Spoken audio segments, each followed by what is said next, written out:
Dua sisi saya lanjutkan kembali pemirsa, tadi kita sudah menampilkan bagaimana Menko Polhukam mengomentari peristiwa tembak-menembak ini. Jangan lindungi tikus, buka setransparan mungkin. Saya ke Bung Pigai. Bung Pigai, kalau Anda melihat dari pernyataan Pak Menko Polhukam ini berarti ada catatan khusus juga nih agar institusi kepolisian bisa membongkar kasus ini, membuka lah ya, membuka setransparan mungkin.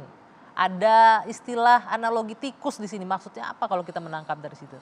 Jadi gini, kalau kita mau ingin lihat kasus yang terjadi ini, beda dengan yang biasa.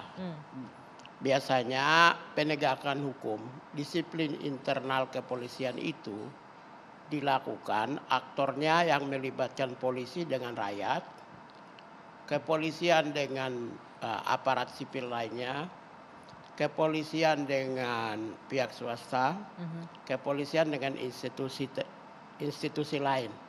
Ya, kan di mana-mana itu peristiwa itu.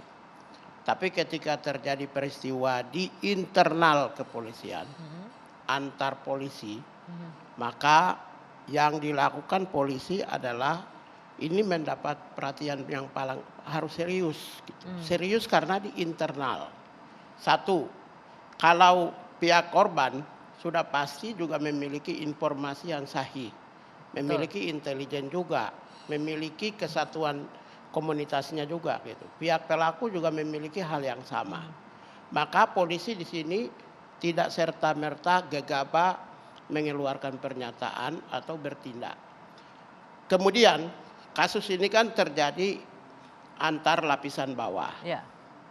Kenapa menjadi perhatian semua termasuk Kapolri membentuk bahkan tim. Presiden juga Kemudian ini. Presiden mengeluarkan pernyataan keprihatinan, kemudian Mahfud MD juga menyatakan hal yang sama, kemudian Kapolri membentuk tim karena kasus yang melibatkan internal polisi ini Kapolri mungkin memandang bahwa institusinya yang harus diselamatkan.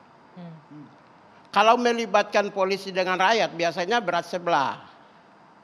Saya kan biasa nangani kasus. Melibatkan institusi lain berat sebelah, mereka melindungi. Kalau melibatkan misalnya pihak swasta berat sebelah. Kalau ini tidak bisa berat sebelah. Karena yang pelaku maupun juga korban sama-sama internal.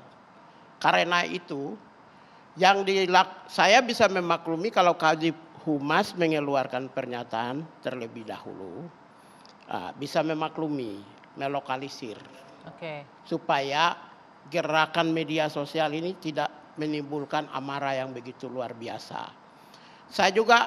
Kita juga bisa melihat respon positif cepatnya Pak Kapolri membentuk. Biasanya kalau kesatuan bawah ngapain bentuk dipimpin oleh Wakapolri kan? Artinya apa dong? Ini kan memang kesatuan yang terlibat orang di bawah-bawah ini. Iya, Barada dan itu karena masalah ini mendapat perhatian di mana-mana. Spekulasinya terhadap kasus, penyebab, aktor, korban, macam-macam. Kalau Anda menyebutnya aktor, Bung Pigai, artinya ada tersangka lain atau pelaku penembak lain dalam peristiwa ini? Saya tidak bisa menyatakan hal yang sama. Kemudian pernyataan dari Pak Mahfud misalnya ya, gini, jangan menyembunyikan tikus, ya semacam itu ya, atau menegur polisi lah. Sebenarnya maaf aja Pak Mahfud tidak tahu kalau jabatannya adalah atasan Kapolri. Yang kedua jabatan adalah Kompolnas. Beliau tidak boleh keluarkan pernyataan ke publik dong. Kalau mau panggil aja Pak Kapolri, perintah Pak, saya perintah Bapak Presiden usut tuntas, transparan, jelas. Kemudian lalu aspek lain lagi. Jadi Pak Mahfud juga sebenarnya terpancing emosi.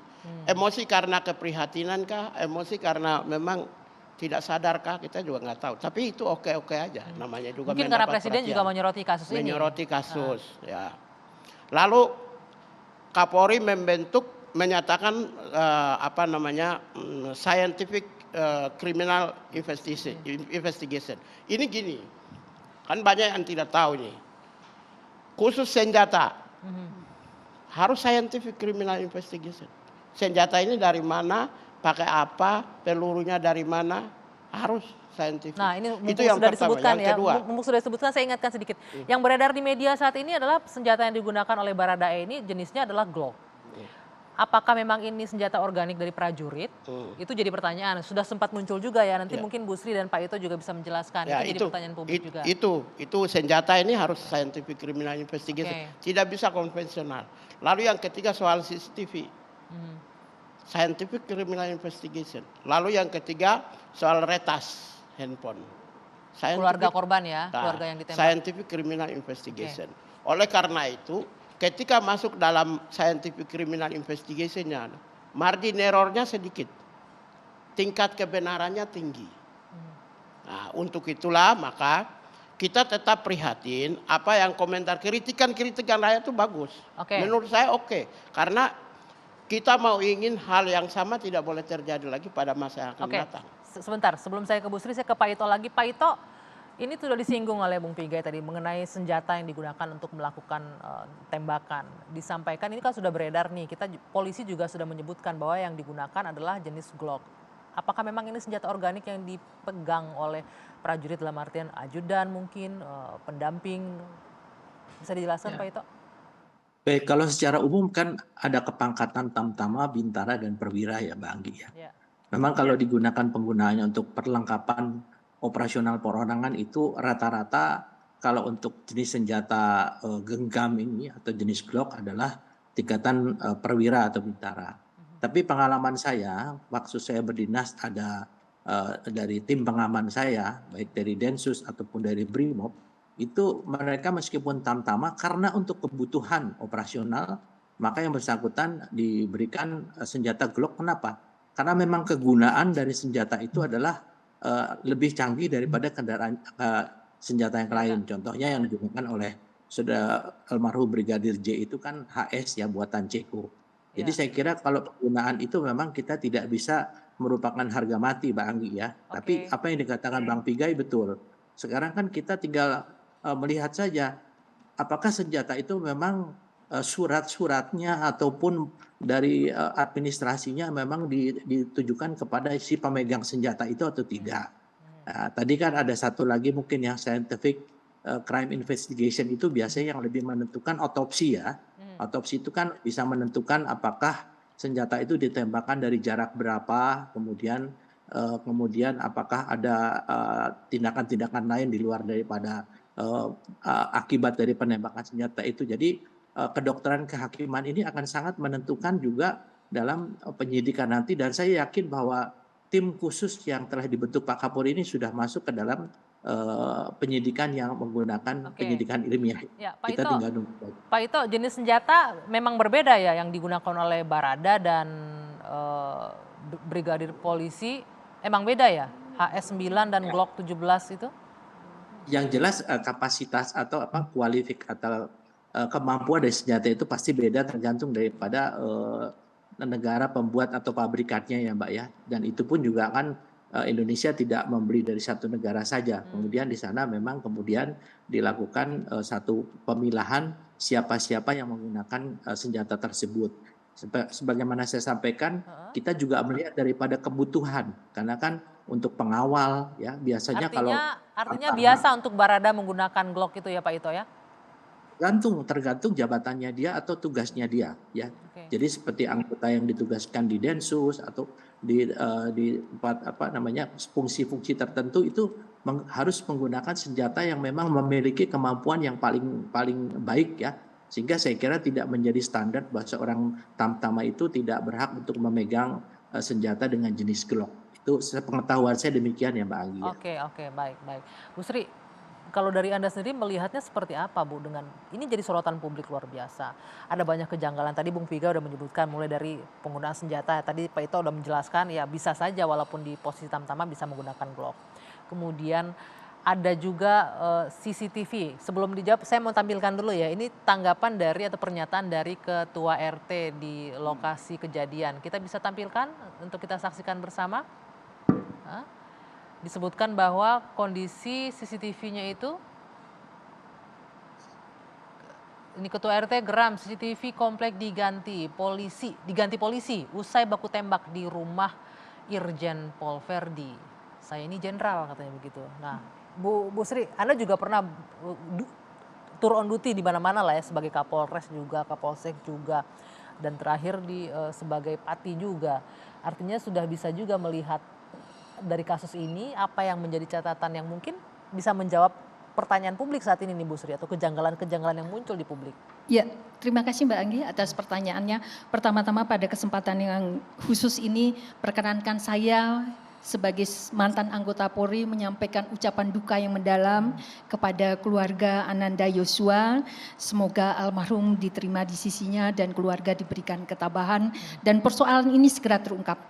Mbak Anggi, ketika publik curiga, itu adalah tanda cintanya publik terhadap polisi. Karena cintanya itulah publik memberikan pengawasan, memberikan pengamatan, memberikan komentar yang bertubi-tubi. Tetapi pada kesempatan ini juga menjadi momentum bagi Polri untuk bercermin. Saya sependapat dengan apa yang disampaikan oleh Bang Johnson juga Bung Pigai.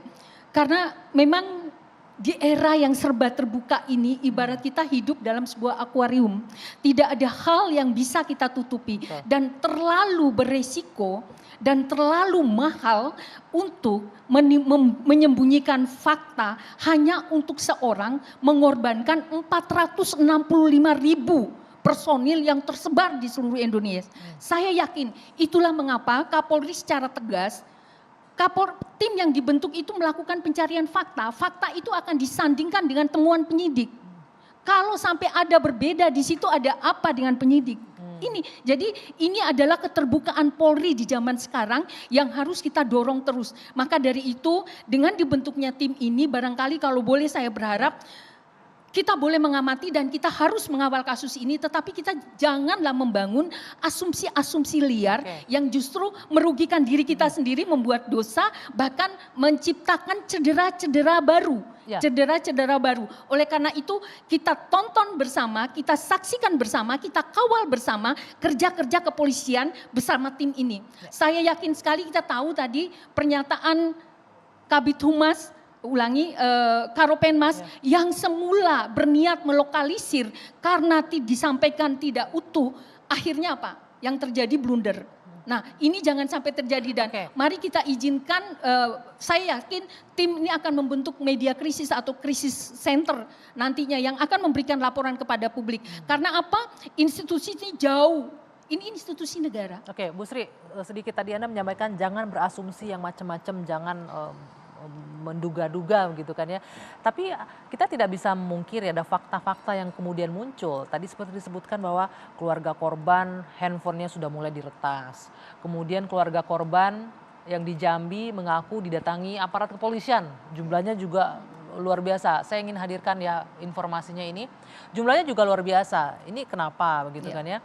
Kemudian ada juga polisi yang menyebutkan bahwa seluruh CCTV rusak karena dekodernya rusak juga. Ini ya, ini ratusan polisi kepung rumah orang tua Brigadir J dan mengunci gerbang. Keluarga jadi ketakutan. Nah, tadi Bu Sri menekankan jangan berasumsi dan lain-lain. Tapi fakta-fakta ini kan tidak bisa disangkal, Bu. Betul. Nah, menjadi kelaziman, Mbak Anggi, ketika ada anggota Polri yang meninggal, maka polisi setempat diberi mandat untuk memberikan penguburan, untuk ngelayat, mengantar jenazah, mengantar saudaranya sampai ke pemakaman. Kalau sampai ada statement yang mengatakan ini wajib hukumnya oleh Polda setempat untuk melakukan penelusuran. Benarkah itu datang untuk menakut-nakuti? Ini menjadi PR nih kalau memang benar. Dan justru yang membuat berita ini harus dicari nih. Apa motifnya sampai membuat kesimpulan yang sangat tendensius. Nah supaya ini bukti tidak tendensius maka ini menjadi kalau itu di Polda Jambi ya Polda Jambi harus mengungkap ini. Jangan dibiarkan. Ya. Jadi kenapa hal ini tidak bisa dibiarkan karena negara ini punya institusi kepolisian adalah institusi yang menjamin keamanan ketertiban dan penegakan hukum, memberikan rasa keadilan di masyarakat. Kalau rasa keadilan di masyarakat diharapkan dari pegawainya aja tidak bisa didapatkan, publik mau mengharapkan dari mana? Jadi sekali lagi Mbak Anggi, dengan pembentukan tim ini adalah respon yang sangat terbuka, Siapapun, andai kata Komnas HAM sekarang mundur karena dia punya, nah boleh, itu kita sandingkan semua fakta yang ditemukan oleh penyidik melalui proses pro justisia dengan fakta yang dikumpulkan oleh pencari fakta. Ya, ini ada juga saya ingin menyampaikan, ini keresahan publik yang ingin kita bahas juga malam hari ini. Kalau memang ini adalah kasus tembak menembak biasa, tadi sebenarnya Bu Sri sudah menyampaikan dengan dibentuknya tim khusus yang digawangi oleh jenderal-jenderal, itu tujuannya Kapolri adalah ingin membuka kasus ini seterang mungkin dan mencari fakta sevalid mungkin. Tapi ada juga orang yang berpendapat ini kan hanya kasus tembak menembak biasa yang melibatkan, bukan mengecilkan ya, melibatkan prajurit. Kenapa sampai harus sesibuk itu terkesan institusi? Tapi nanti Bu dijawab ya. Kita jeda dulu. Dua Sisi akan kembali sesaat lagi.